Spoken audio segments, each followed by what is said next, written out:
Yo, what's good, everybody? Hope everybody doing their best out there. So I thought I'd give everybody an update with a short video on the progress of the enclosure. Y'all was with me when I just put it together back in April and May. Here we are in August. And I want to show y'all how everything working out. Choppers loves it.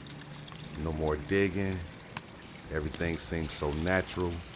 And not only that, the aesthetic that the whole cage that itself brings. But I added a little something else to it.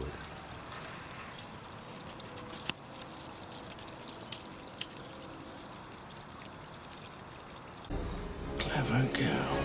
Real Jurassic Park, right?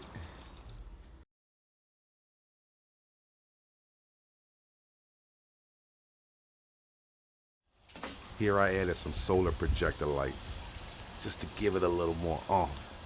Cause I like this thing so much, even at night I want to see this thing. Y'all give me y'all thoughts on it.